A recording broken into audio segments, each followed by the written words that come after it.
Hello everyone, and welcome to Fresh Master Channel. Today, we are going to have some story from Reddit. But before we start, don't forget to subscribe, like the video if you enjoyed it, and leave a comment down below. These simple clips mean a lot to the future of this channel. I was jogging along the narrow trail that connected my modest office to my house, roughly 2 miles away. The run wasn't planned, more of a spontaneous decision. I'd been frustrated after receiving some work materials that were a disorganized mess, and after spending about an hour unsuccessfully trying to make sense of them, I decided I needed a break. I swapped my jeans and button-up for shorts, a t-shirt, and a pair of running shoes. I grabbed sunglasses and a headband before heading out. My plan was to jog home to pick up a set of papers I needed, about 20 pages or so. Roughly half a mile from my house, I spotted a man about 200 yards ahead on the trail. That caught my attention since this particular path was essentially a private route leading straight to my property, with no other exits or throughways. The trail ended at a rocky bluff near the rear of my house, and I saw the man veer off in that direction, straight toward my back entrance. That wasn't normal, so I picked up my pace. As I rounded a small bend, I caught a clear view of him. He was standing by the patio door at the back of my house. I watched as he turned the handle and let himself inside. The door hadn't been locked. I stopped dead in my tracks, processing what I'd just witnessed. My wife, Alice, was working from home that day, so I sprinted to the door. When I reached it, it was locked from the inside, which made sense, since I usually locked it whenever I left. I took out my key and quietly let myself in. I slid open the patio door just enough to step inside. The kitchen, where Alice usually set up her laptop and papers, was empty, but her laptop and some documents were still spread out on the table. I heard soft, muffled noises coming from upstairs. Just inside the doorway between the kitchen and dining room, I kept an old police baton, a relic from my grandfather's days on the force. It served as both a keepsake and a handy bit of protection. I grabbed it, holding it tight, as I silently climbed the carpeted stairs, careful not to make a sound. The master bedroom door was closed, and the noises, unmistakably sexual, were coming from inside. My stomach twisted. I turned the handle, slowly pushing the door open. What I saw froze me in place. Clothes were scattered on the floor, not Alice's, but the man's. He was without clothes, just about to mount my completely exposed wife.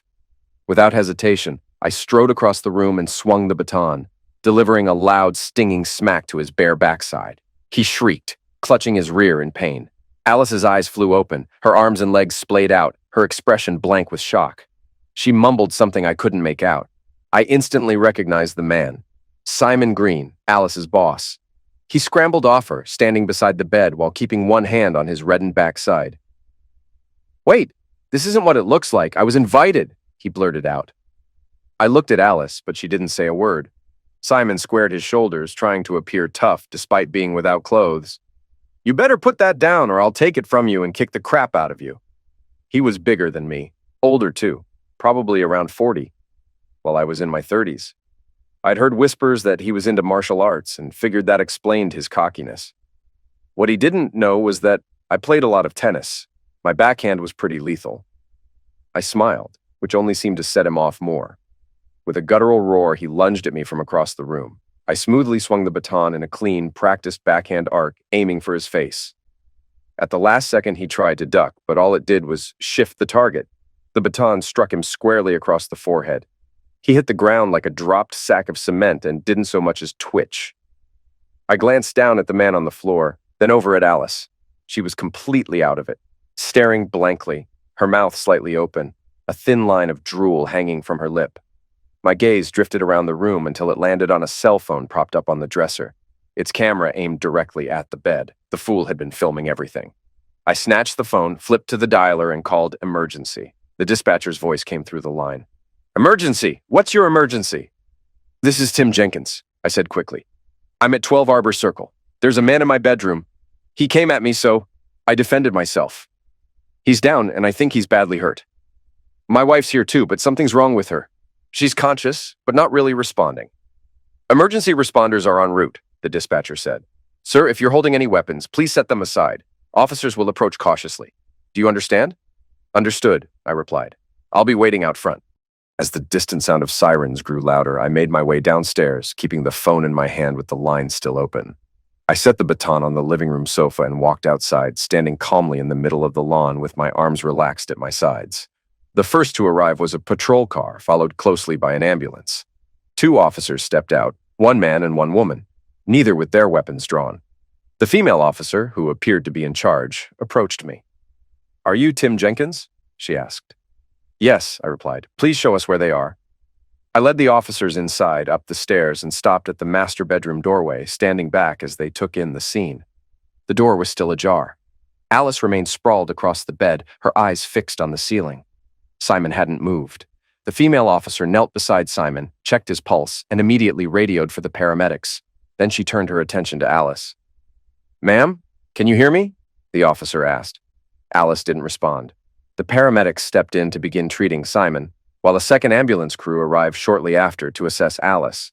The female officer, her badge identified her as Sergeant Leslie Haddon, spotted a robe hanging on the closet door. She retrieved it, carefully helped Alice into it, and gently guided her into the guest bedroom. Before stepping back into the hallway, Sergeant Haddon turned to me. "Go wait downstairs," she said. "Stay inside the house, but stay out of the way for now." I found myself pacing in the kitchen, trying to process everything that had just happened. My fingers tightened around the phone still in my hand, Green's phone. Realizing I had it, I took it upstairs to my desk where I kept a small computer for personal use. I plugged it in, quickly transferring the video to my hard drive. Then I copied all the data from the phone into a separate file and sent the video to my office email. Once that was done, I powered the phone down and left it on Alice's desk. From the kitchen doorway, I silently observed as the paramedics carried Green out the front door, loaded him into the ambulance, and sped away.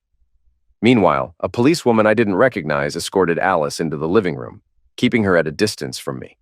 She moved sluggishly, head bowed, never once looking up. She was still wrapped in the robe, now paired with a set of sneakers.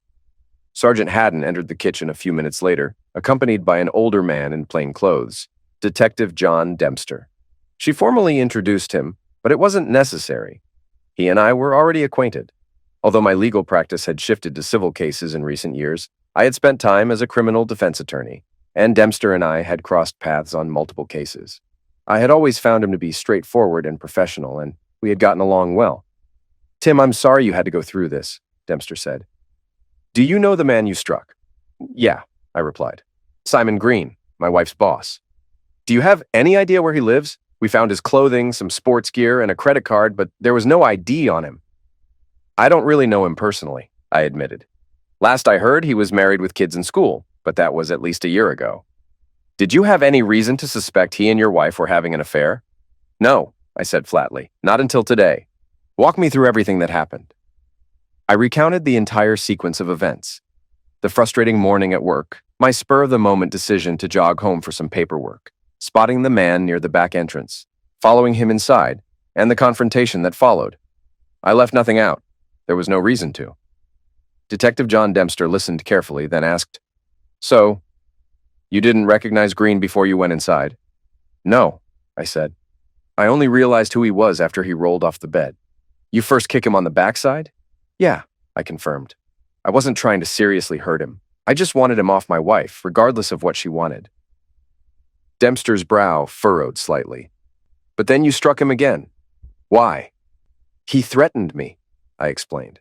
"Told me to drop the baton or he'd take it and use it against me. Then he charged at me." Dempster raised an eyebrow. "Charged at you?" "Yeah. Roared, actually, like some kind of animal," I said. "I think he was trying to intimidate me. It worked, honestly. I meant to hit him lower, but he must have dipped his head at the last second." "All right," Dempster said with a nod. "As of now, your wife isn't suspected of any crime. We're running tests to check if she was under the influence of any substances. Once she regains full awareness, I expect she'll confirm what you've told me." "John," I said, "that phone downstairs, it belongs to Green. I think he was recording everything. The Zex, the fight. It's probably all on there." Dempster frowned. "Why is it in the kitchen?" "I used it to call emergency and left it there when I stepped outside to wait for the officers," I explained. Without hesitation, Dempster signaled to a nearby crime scene tech to collect the phone for evidence. Then, I asked the question that had been weighing on me since this all began. "What happens to Alice now?" "I'm not sure," Dempster admitted. "Let's go find out." Sergeant Leslie Haddon and I followed Dempster into the living room. Alice was sitting on the couch, a uniformed officer and a medic positioned beside her. She still looked detached, barely responsive. Dempster turned to the medic. "What's the situation with Mrs. Jenkins?" "We're transporting her to the county hospital for evaluation," the medic replied. "She appears to be in shock, but her vitals are stable." For the first time since everything unraveled, Alice looked up.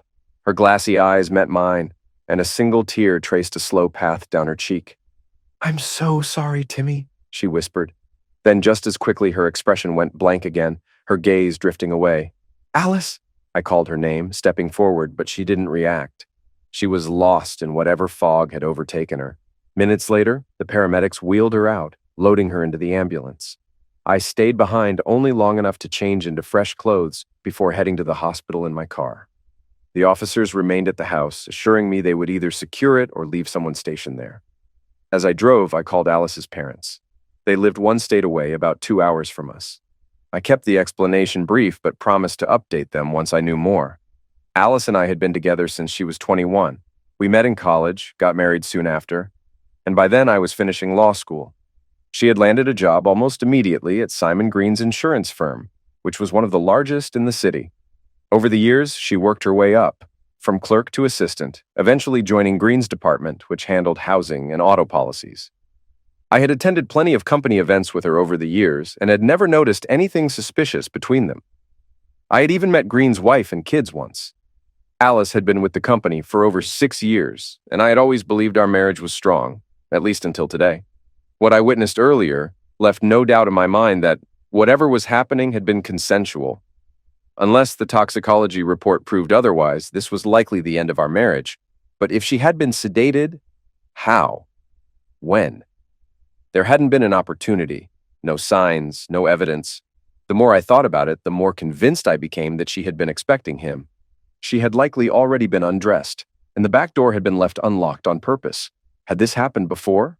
Was this the first time? Or had it been going on for months? Years? Alice had always been beautiful, full of warmth, kind-hearted. Our bed life had never suffered. Even during the busiest stretches of work, we always made time for each other. Lately, my schedule had evened out. I no longer handled criminal cases, which meant no more long hours or unpredictable nights. So what was this? What had changed? Then there was Green himself. He was a large guy, sure, but from what I saw today, he wasn't impressive where it counted. Not that it mattered. The betrayal stung, and the unanswered questions burned even worse. When I arrived at the hospital, I spotted someone familiar in the waiting area, Simon Green's wife.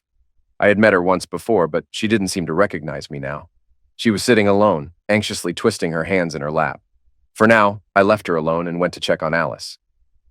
They let me into Alice's hospital room. She was asleep, her face pale and her breathing soft and steady. I stood near the foot of the bed, unsure of what to feel or even think. It was impossible to reconcile the woman I knew with the one I'd caught earlier that day. I needed to understand how we ended up here before making any decisions I couldn't take back. A woman in a white coat stepped into the room. "I'm Dr. Moore," she said with a polite smile. "Are you her husband?" I nodded, my throat dry. "Can you tell me what's wrong with her?" I asked. Dr. Moore offered a reassuring, professional tone as she replied, "She's experiencing what we call dissociative shock. Essentially, her mind is temporarily shut down in response to severe psychological trauma. She's not unconscious, but she's detached from reality for the time being. With some rest, she's likely to come around." "Do you have any idea when she might wake up?" "Most likely within 3 to 4 hours," Dr. Moore said. "It depends on how her body responds to the medication we gave her to help her relax." "All right, thanks," I said. "I'd like to stay here with her." "Of course," Dr. Moore said with a small nod, before turning toward the door. Before she could leave, I spoke up again. "One more thing. Do you know the status of Simon Green? Do you have any updates on how he's doing?" Dr. Moore hesitated slightly. "Are you a family member?" "No," I said, "just someone who knows him." She hesitated, then said, "I'm not supposed to share specifics, but he's been placed in a medically induced coma. He sustained a significant head injury." Once she left, my thoughts circled back to Green. For a while, I genuinely believed I might have eliminated him. Apparently, that wasn't the case, at least not yet. I called Alice's parents to give them an update.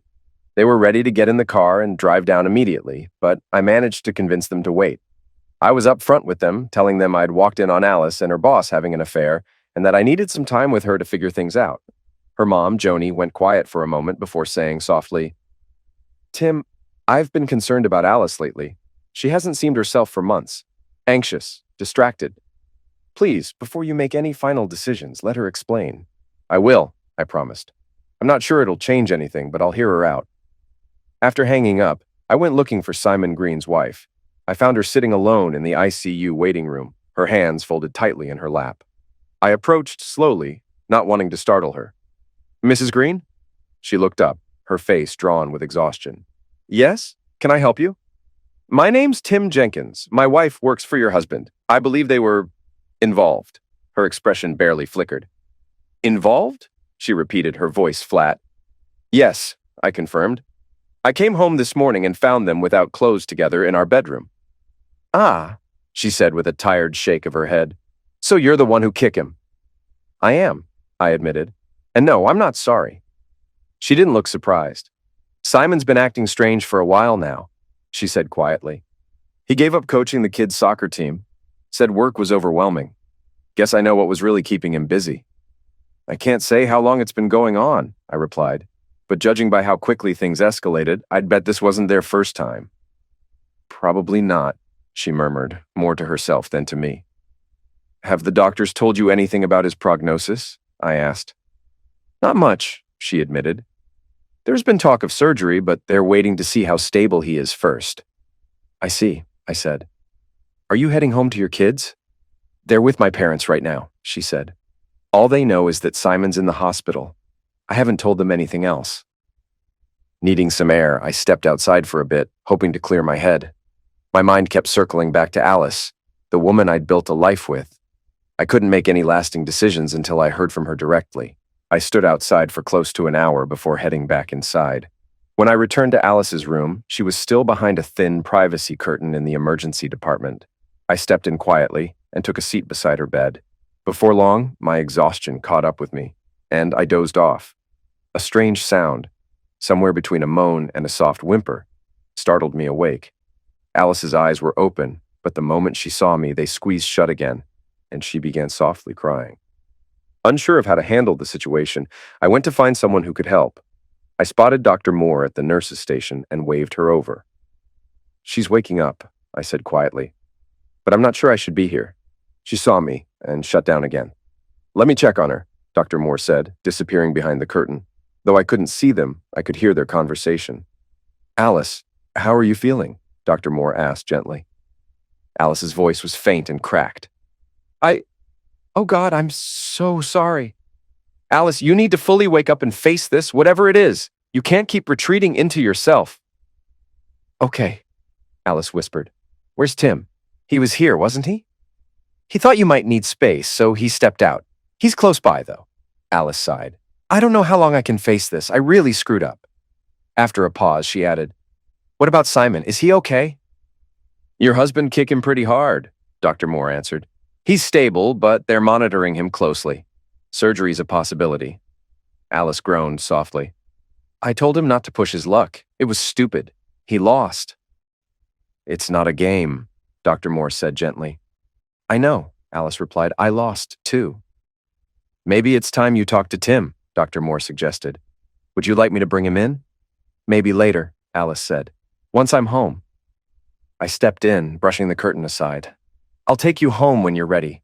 Then we'll talk, soon." "Thank you," Alice said, her voice trembling. "I really am sorry." "We'll talk," I repeated, my tone neutral. I turned to Dr. Moore.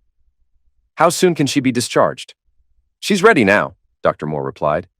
"I'll get her paperwork started and find her some clothes." Dr. Moore stepped out to handle the discharge process. Alice turned toward me, her lip quivering. "I want you to know. I'm so sorry, Timmy." "Save it," I said, cutting her off. "We'll talk at home." Dr. Moore returned with a basic set of clothes for Alice. I left the room to give her privacy while she changed. The unspoken message was clear. I wasn't interested in seeing her undressed, not now, and maybe not ever again. They wheeled her out to the hospital entrance, where I brought the car around. She got in silently, and we drove the 10 minutes home without saying a single word.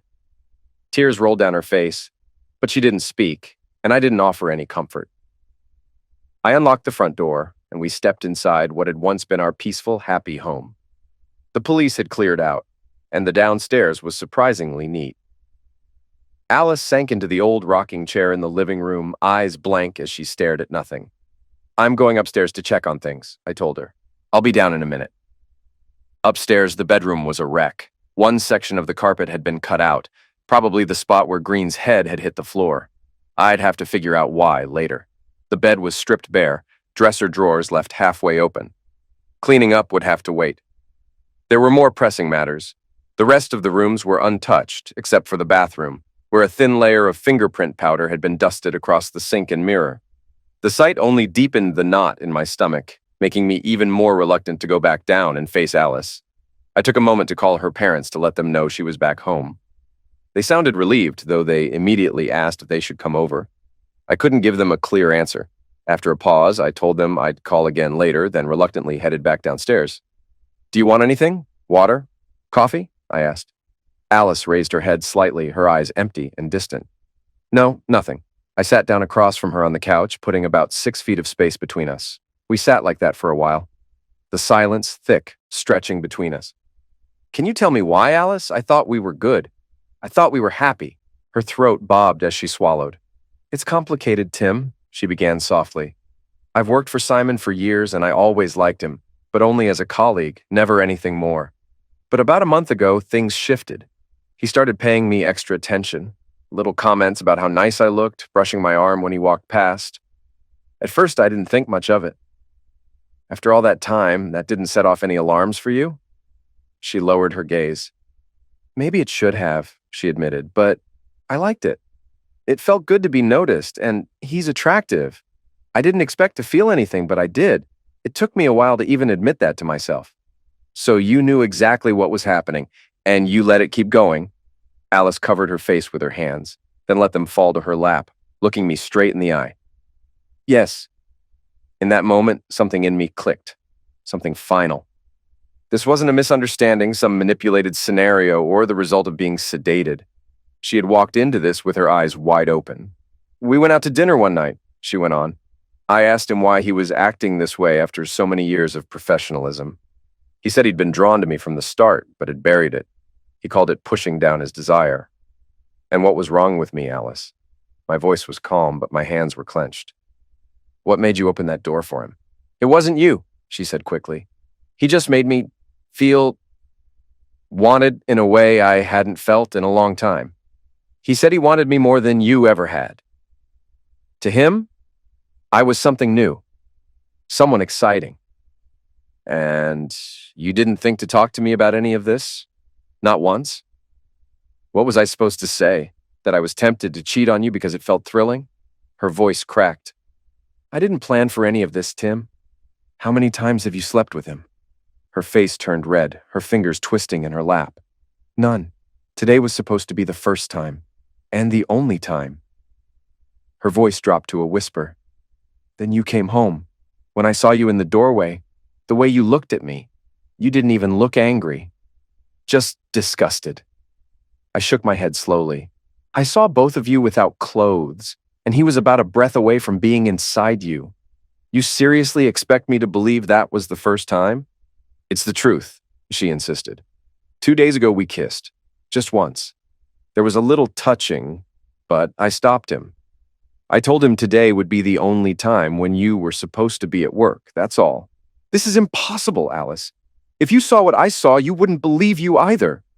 Tears welled in her eyes. "Please, Tim, I'm telling you the truth." "I don't know if I can ever believe you again." "What am I supposed to do?" Her voice trembled. "I love you, Tim, not Simon. I'm so sorry. I got caught up in something, and I couldn't stop myself." "How did he get under your skin so easily?" I asked. "He's confident, direct. He knows exactly what he wants and isn't afraid to say it. And he wanted me. And you wanted him," I said flatly. "I wanted the attention," she whispered. "The excitement, but I love you." "You say that," I replied. "But actions matter more than words."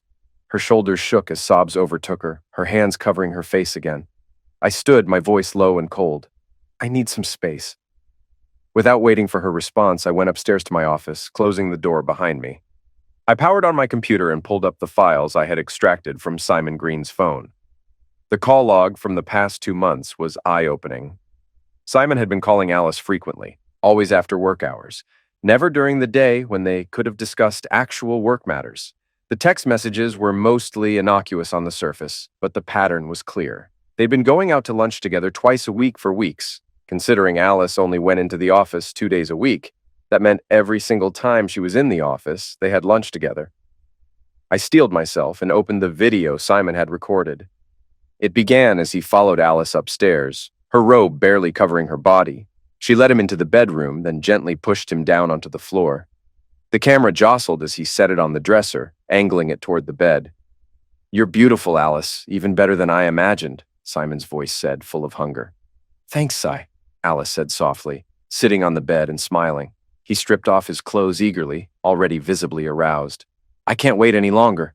Alice lay back, her arms open, legs parted. "Come on! I want this too!" He climbed onto the bed, and that's when I burst in and struck him. The video captured everything from the sharp crack of the baton to his scream and the chaos that followed. I watched it all, right up to the moment I grabbed the phone to call emergency. Nothing in the footage gave me any clarity about whether this was truly their first time. It could have been. But Alice's eagerness, her comfort with him, made it hard to believe.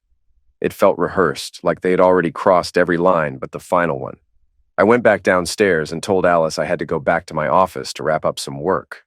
It was past 3 by then, and I didn't care whether she believed me or not. I needed space and some distance. The jog to my office helped clear my mind, if only a little. The raw, blinding anger had cooled, replaced by something quieter but heavier: certainty. I knew where I stood now. Once at the office, I shut everything down for the day. Before leaving, I spent a few minutes reviewing the state's divorce laws. Infidelity was still technically grounds for divorce here, though it was rarely used since no-fault divorces were more common. If both spouses agreed to separate, the waiting period was 6 months. If one refused, it could stretch to 18 months or more. I wasn't sure if I wanted a divorce, but separation felt inevitable. I drafted a simple separation agreement. It covered the basics. We'd live apart, manage our finances independently, and wouldn't engage in any physical closeness. The most important clause stated that neither of us would sleep with anyone else during the separation. If either of us broke that rule, the other could immediately file for divorce without waiting out the separation period. I printed 3 copies and set them aside. When I got back to the house, Alice was in the kitchen preparing dinner: spaghetti with meat sauce and a side salad. She was dressed in an old tracksuit, her face bare of makeup, her feet bare against the tile floor. When she saw me, her expression flickered with uncertainty, almost as if she wasn't sure how to act. "Smells good," I said, breaking the awkward silence. "Thanks," she answered softly. "Want me to help with anything?" "I've got it under control," she said, her voice barely above a whisper. "But if you want carrots in your salad, they're in the fridge." I diced a carrot, tossed it into my salad, and we ate together without much conversation. There was an open bottle of red wine, and we each poured ourselves a glass. After we finished eating, we cleaned up side by side, barely exchanging a word as we washed the dishes and wiped down the counters. "Let's sit down and talk," I said once the kitchen was tidy. Alice's posture stiffened slightly, her unease obvious, but she followed me into the living room. Her voice was faint when she finally spoke. "Tim, I want you to know again how sorry I am. I need to figure out how I let things get so out of control. I've already decided I'm going to start seeing a therapist." "That's fine," I replied. "But right now, I think we need some time apart. I'll find a place nearby, and you can stay here. I don't feel comfortable living here anymore." Her voice trembled. "Are you sure? I feel awful about all of this. Are you thinking about divorce? Is that where this is headed?" "I don't know yet," I admitted. "This is just space for now. I need time to think." I handed her the separation agreement I'd drafted. Her hands shook slightly as she read it, silent tears slipping down her cheeks. My signature was already on the bottom. "Can we hold off signing for a few days?" she asked. "I'd like my mom to come stay with me for a little while." "That's fine," I said. "Just let me know when you're ready." "Tim," she said hesitantly, "I meant what I said about counseling. Maybe If my therapist thinks it could help, you'd come with me sometimes? Maybe, I said, my voice non-committal. I still love you, Alice, but I'm angry. I'm confused. I feel like something inside me broke, and I'm not sure I'll ever get back to who I was. Me too, she whispered. But you caused this, I said plainly. You're the one who made the choice. You're not the woman I thought you were. The only difference between the woman I loved and the woman I see now is that I know the truth. You're the same. I just didn't know who you really were until now. She dissolved into tears, shoulders shaking, her face buried in her hands. I didn't reach for her. The version of Alice I had adored would never have done this. Whoever sat across from me now, I couldn't see her the same way. Maybe I never would. I went upstairs, packed a few changes of clothes and some toiletries, and moved my things into the guest room. There was no way I could sleep beside her. The next day was a work day, but sleep barely came. I got up early, dressed quickly, and headed to the office. Around 9, I stepped out for a breakfast sandwich, surprised at how functional I felt. I answered emails, filed some paperwork with the court clerk, and dug into my case files. For the first time in days, Alice drifted to the back of my mind. Maybe that was the point of separation. Work could become my shelter. Over lunch, I browsed local apartment listings online and found a studio just a few blocks from my office. I scheduled a walkthrough for the following morning. The hours passed quickly, and I felt oddly relieved to be busy, like motion was the only thing holding me together. At 5:30, I left work and started the walk home. We'd been renting our 3-bedroom house for the last 4 years, and with the lease expiring in a couple of months, the timing almost felt like fate. It had always felt like home. Until now. I took the same path I'd run the day before, entering the house through the sliding door and back. Alice was at the stove again, and the fragrant scent of fish stew filled the air. Cooking had always been something she excelled at. For a fleeting second, everything felt almost normal. "Hey," I said, offering a small neutral greeting. She turned, her smile tentative and uncertain. "I made stew." "Smells good," I said. "I'm going to go change." Dinner passed in near silence, the tension heavy between us. "My mom's coming on Saturday," Alice said quietly. "Have you found a place yet?" "Possibly," I replied. "I'm looking at one tomorrow. If it works out, we can finalize everything tomorrow night." "I won't be here Saturday anyway," I added. "Doesn't have to be this way, Tim," she said softly. "I swear to you, nothing like this will ever happen again." I met her gaze. "Your promises don't carry much weight anymore." She held my eyes for a few seconds, searching for something. Forgiveness, maybe. But she didn't find it. No tears this time. Just resignation. "You're letting your hurt pride cloud your judgment," she said after a pause. "What's the smart play here, Alice?" I asked, my voice cool. "Pretend you didn't cheat? Pretend I didn't walk in and see it with my own eyes? That's not happening." "You could try," she said. "I'm not saying forget, but maybe you could find a way to forgive. I've apologized." "I honestly don't know if forgiveness is even possible," I said. "What I do know is that forgetting definitely isn't. What I saw, it's etched into my mind. If you ever need a refresher, I can send you the video." She blanched. "Jesus, Tim. I'm not trying to be cruel," I said calmly. "I just want you to understand what I saw. Maybe someday you'll even blame me for showing up when I wasn't supposed to." Without another word, she turned and fled upstairs, tears falling silently down her face. I stayed in the kitchen, cleaned up our dishes, and let her go. The next day, I rented the studio apartment. It was small, but had a great view of a nearby park and the running trail.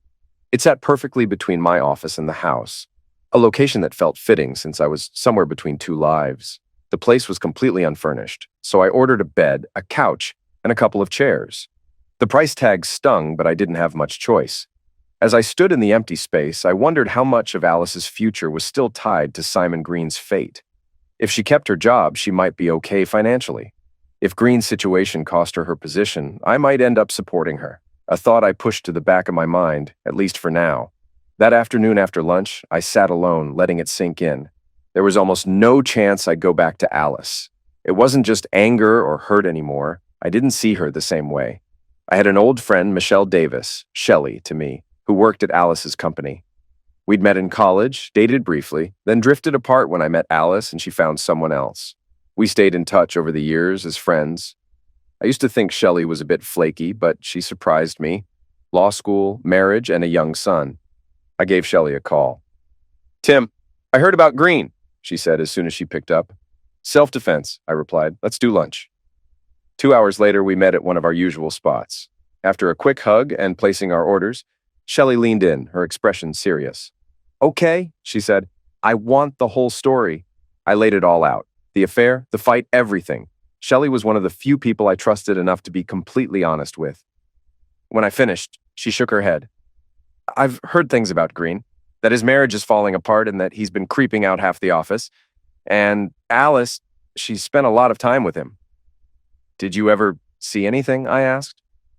"Lunches, closed-door meetings, nothing you could pin down, but there were plenty of rumors," she said. "Green's been prowling for months." "So Alice wasn't the only one?" "Maybe not," Shelley admitted, "but she was definitely a target." "Why didn't you call me?" "I thought about it," she said, "but I didn't think Alice would actually cheat, and it felt like meddling." "What would you do if you were me?" Shelley sighed. "I honestly don't know. Just don't shut her out completely." She apologized, I said, swore it was over. Sometimes that's all there is. The conversation shifted, and I asked, "How's Big Bill and Little Will?" "Will's great.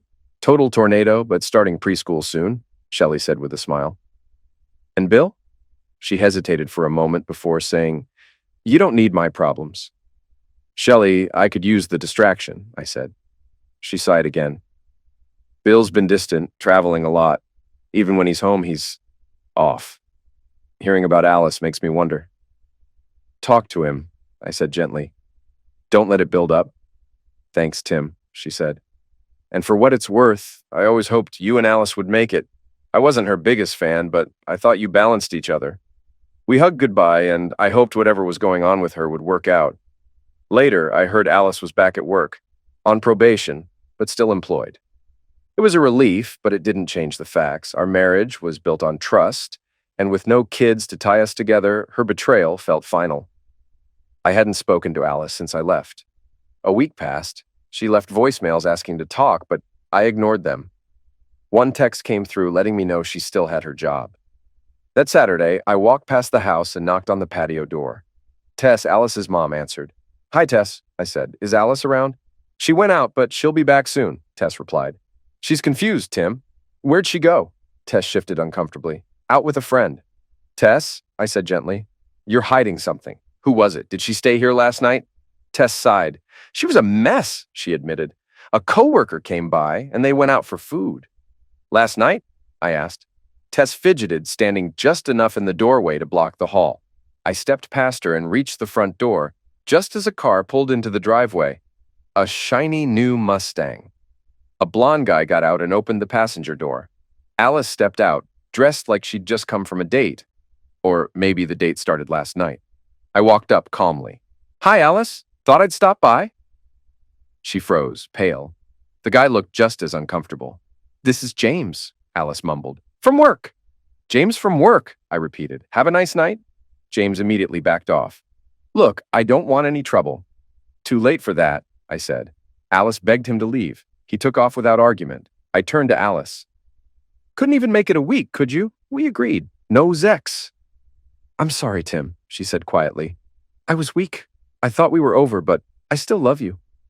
"No, you just wanted the thrill. Expect the divorce papers?"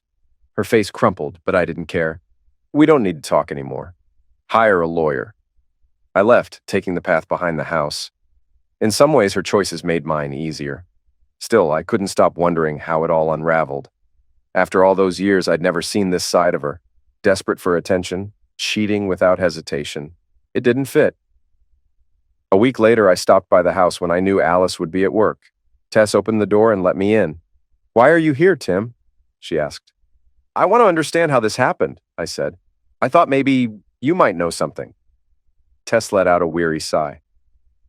Alice always struggled with self-esteem. Most of high school, no one noticed her. Senior year, that changed. Her looks filled out, her skin cleared, and boys finally paid attention. She lost her pureness at prom to a football player. "She never seemed insecure when we met," I said. "She trusted you," Tess replied. "You made her feel safe." "She never cheated before." Tess hesitated, just for a moment. "Did she ever say anything to you about kids?" I asked. "We'd planned to start trying soon," I added. Guess that's over now. Maybe that scared her, Tess said softly. Losing her looks, becoming invisible again. Then Simon gave her attention right when she needed it. And the guy with the Mustang? I asked. Same thing, Tess said. Younger guy, flashy car. Reassurance that she's still desirable. Thanks for being honest, Tess, I said. How long are you staying? She asked.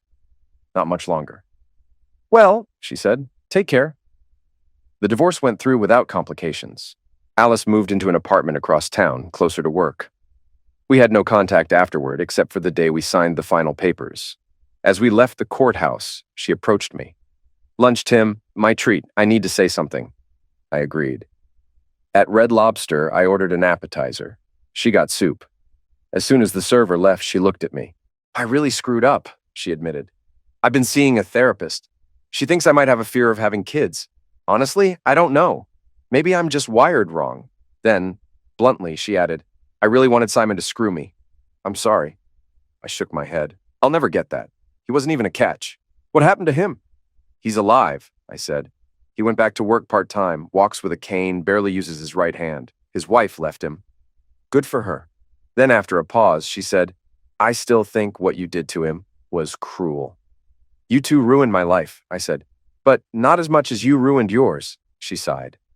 I miss you sometimes. I miss our life. I didn't respond. I can have all the Zex I want now, she continued, with most men I meet, and I love it. It gets me hot. I don't know why this is happening again. Did Simon remind you of the prom guy? I asked. Maybe. Maybe I just wanted to feel that way again. Well, now you have all the freedom you wanted. Don't be mean, she said, but laughed anyway. I wasn't joking. She smirked. A new man always excites me, but I miss being married. And for the record, no one's ever been better than you in bed. One was just as good, only because he was bigger. Thanks, I said. She leaned forward. You always knew how to please me. I was a fool. Her words made me tense, and she noticed. You still find me attractive, she whispered. Tim, I'm available to you anytime. Then softly she sang, just call out my name, and you know wherever I am, I'll come running. Before I could react, the waitress arrived with our food.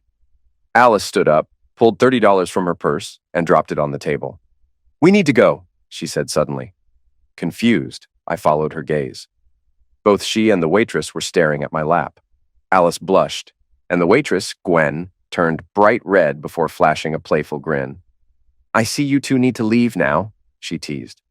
Then looking at me, she added, come back later, big boy. I'm off at 6. Alice shot her a glare, grabbed my hand, and practically dragged me outside. Her apartment was a short walk away. The moment the elevator doors closed, she pounced, pinning me against the wall, hands roaming. This is going to be so good, she whispered. I'm going to pin you down.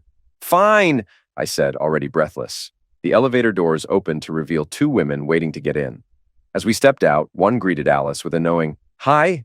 Alice ignored her, pulling me toward her door. We barely made it inside before our clothes hit the floor. After a moment of standing there, just looking at each other, she licked her lips, and I pushed her toward the bedroom. Take me now, she whispered. I said I'd pin you down, she grinned, and that's exactly what I'm going to do. Our Zex was fast, raw, an explosion of pent-up tension. It was incredible. As we lay there afterward, catching our breath, I knew how ridiculous it was to sleep together the day our divorce was finalized. But those thoughts could wait. Alice sat up, looking down at me. That was the best Zex we've ever had. Hell, the best I've ever had. Maybe I should have divorced you sooner. That was all it took to get me going again. The second time was slower, deeper, better. She came multiple times, trembling the way she used to when things were really good. When I finally followed, it hit just as hard as the first. I rolled off her, knowing if I stayed too close, we'd just keep going all night. Not that we stopped. The divorce was official in the morning, and we spent the rest of the day and night making love, only pausing for food.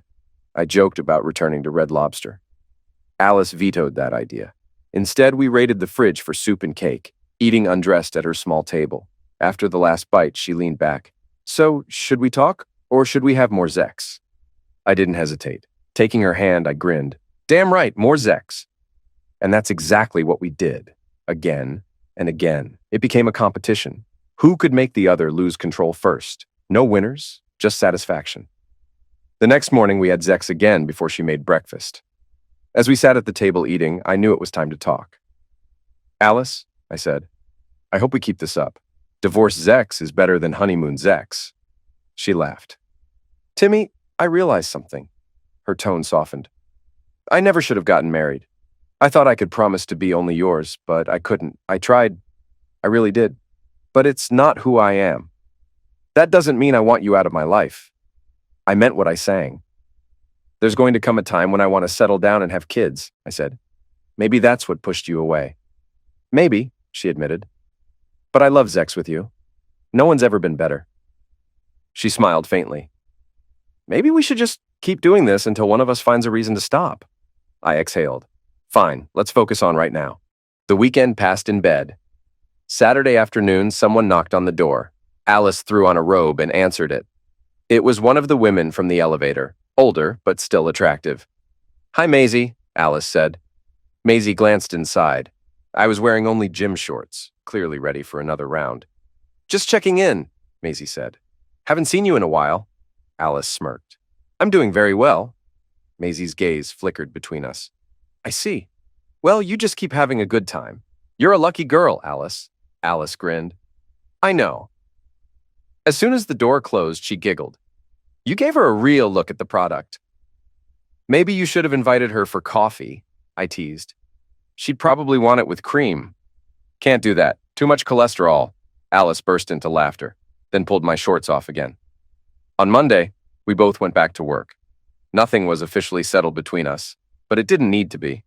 I knew Alice could never be my life partner again, but with Zex this good, I was happy to keep things casual. At least until I met someone I wanted to build a future with. Alice had taught me a hard lesson. I'd be more cautious next time, keep my guard up.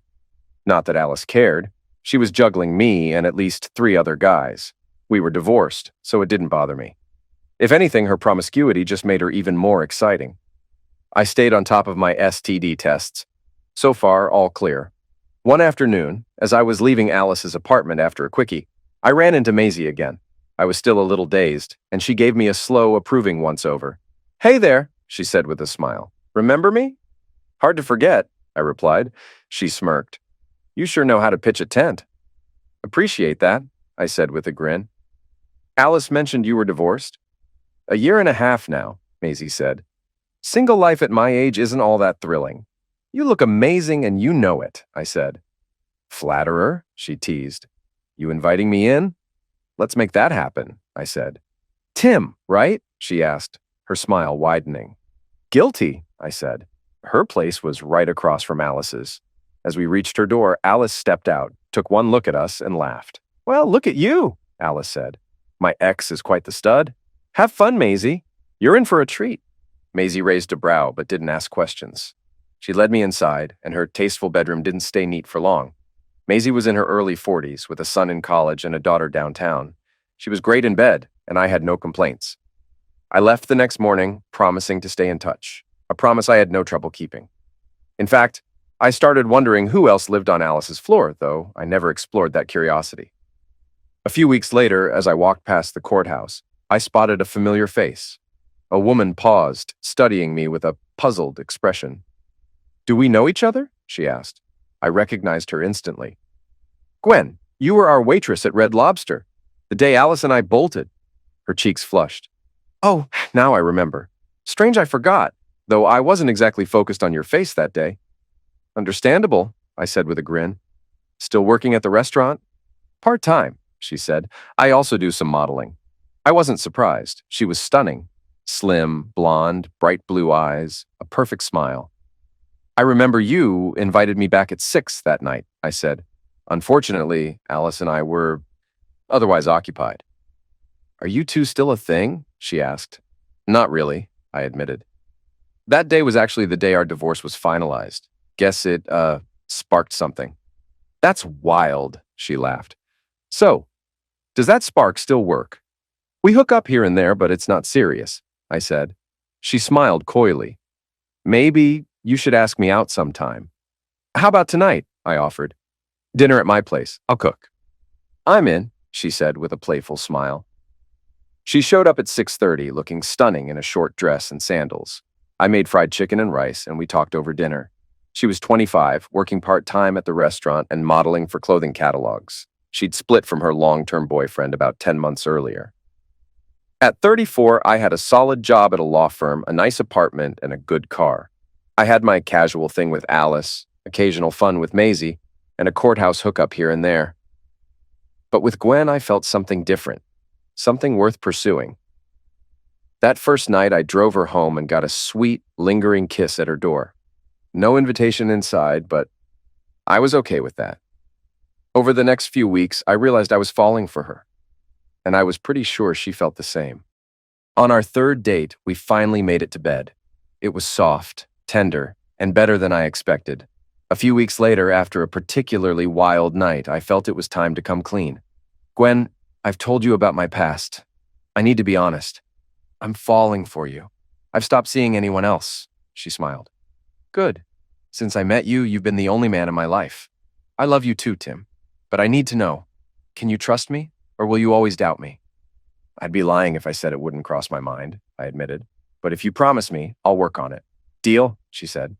You trust me, I trust you, and we're faithful. Deal. 2 weeks later, I proposed. 3 months after that, we were married in a simple ceremony. Gwen's parents flew in from Chicago, and I even invited Alice and Maisie. Gwen met Alice right after I proposed.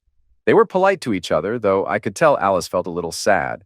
We weren't in love, but we both knew we'd miss the Zex. Gwen and I honeymooned in the Bahamas, moved into my apartment, and built a good life.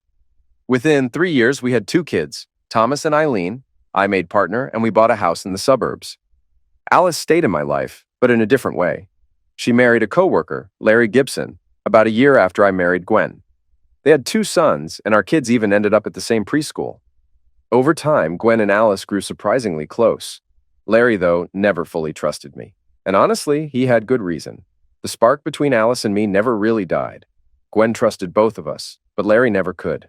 Larry and I did have one thing in common: baseball. We played in a local men's league and split season tickets for the local MLB team. Sometimes we even went to games together.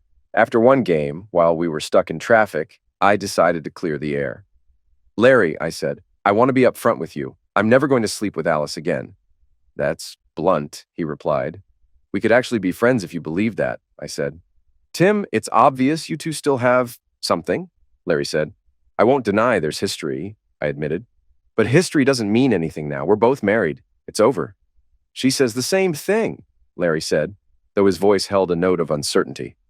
But sometimes, at events, I see the way you two look at each other. Maybe you're seeing comfort, I suggested. Familiarity. But nothing's happening, and nothing will. Larry was quiet for a moment before asking, Do you ever think about her when you're with Gwen? No, I said honestly, but I do think about her sometimes. That's what worries me, he admitted.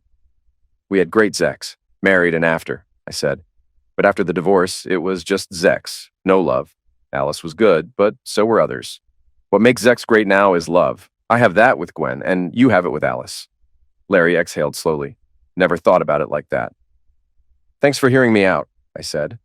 That conversation eased some of the tension, though it didn't erase it entirely. Of course, I lied. No one, not Gwen, not Maisie, not anyone, ever matched the sex Alice and I had after the divorce. Even now, sometimes when I see Alice, I know she's thinking about it too. And maybe years from now, when we're old, widowed, and stuck in the same nursing home, we'll find out if we can screw each other to end after all.